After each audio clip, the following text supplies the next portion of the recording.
Hey YouTube, Red Quill here, and back for another video. This week's video will be pretty short. I just wanted to go over some of the details on the latest Wraith webcomic pages. Since my last Wraith update video, I've completed pages 8 and 9. Starting with page 8, I get to show Ojomo, the original identity of the Wraith, as when he first came into the US. I wanted to make the first panel act like a kind of an old black and white photograph. I don't think there's any definitive date on when he actually arrives as an immigrant, but I thought it'd be kind of cool to give it an old-timey feel.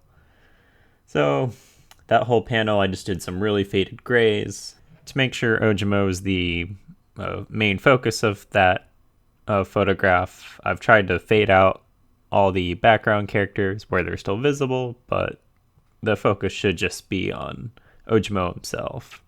I've also added like a white highlight around his body to add more emphasis and to draw the reader's eye towards him. Moving on to panel 2, I want to show Ojomo when he first arrives at the Auto Haven shop he works at and gets his job. I really enjoy making background art on just kind of random scenic views. Like, for me, it was fun imagining what the shop looked like before the entity kind of took over that realm and made it part of the game.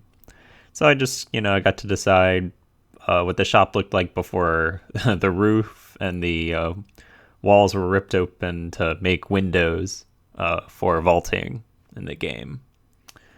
So I just have some car parts laying around and a car with a smashed window parked inside.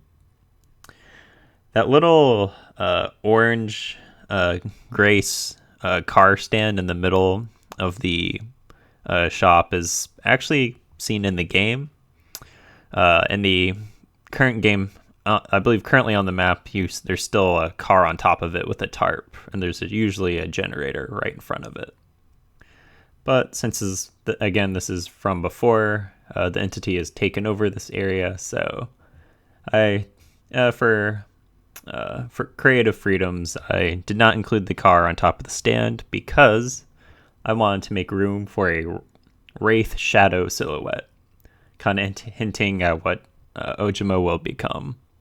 I realize for all 3 panels, I really just have Ojomo looking at the reader, so it's not really any dynamic posing going on. But right now, I'm just for this page, I'm really just trying to give some background information on the character, and I kind of want to emphasize more on the settings that the character is in, which is why I think it's all right that I don't really have him doing anything other than just staring around. And concluding page 8 with panel 3, I think a big part of the backstory of the Wraith is how the shop Ojomo is working at is filled with criminal activity. Mainly, it seems like some mob bosses. And so right here I have Ojomo's boss, the guy who hired him, handing a cop a bribe. So to turn a blind eye to the criminal activity that's actually going on. And this will definitely play into how Ojomo actually becomes the Wraith, as in his backstory, it's made pretty clear that Ojomo just wants to be left alone, and he doesn't care if criminal activity is happening, but he doesn't want to be associated with it. So, moving on to page 9. So, for this page, I kind of wanted to try something new. I wanted to color the page with a more watercolor texture. Typically, I would just use solid colors as like a base background on the whole page, and then I'd just add shading and lighting effects. But I thought it'd be cool, especially with some of these panels that just show Ojomo's past, if I make it look more like an actual watercolor painting. Since this is a fan comic and there's nothing really writing on this, I decided to just take some creative liberties and just enjoy experimenting with stuff. It might not look as good as some of my other pages, but at least I'm kind of learning about ways I can tweak the art style and mix things up. I actually really like how the top, or on the first panel when Ojomo is changing the tire, how that turned out.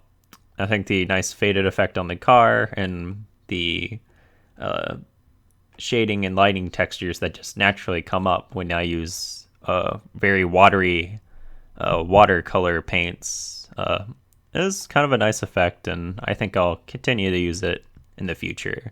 Maybe not in this comic, but I might keep working on that. So another big thing for this page was trying to figure out how to draw a car crusher. I did at least a decent amount of research, I think, and honestly I didn't find a great example of a car crusher that actually makes cars into cubes, like that's mentioned in Ojomo's or the Wraith's backstory.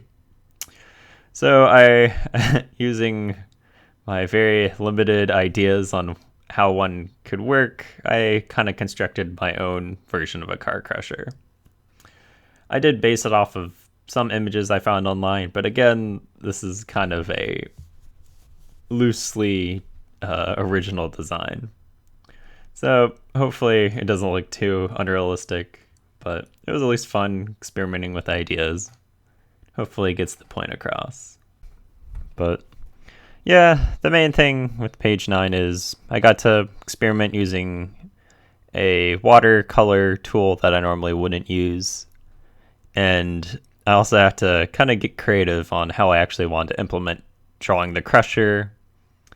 And because it's kind of funny when you like plan out on a page, it's like, oh, I'll just add the crusher here. But until you actually have to do it, you don't really think much on, well, what does the crusher actually look like? And how to actually make it look convincing. So that was a bit of a challenge when I started working on this page. There was definitely an oh crap moment.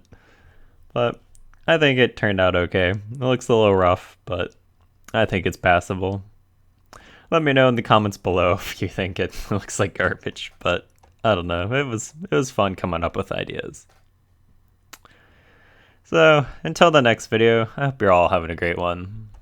I know it's a crazy world out there, but stay strong. And until next time, I hope you're all having a great one. Cheers.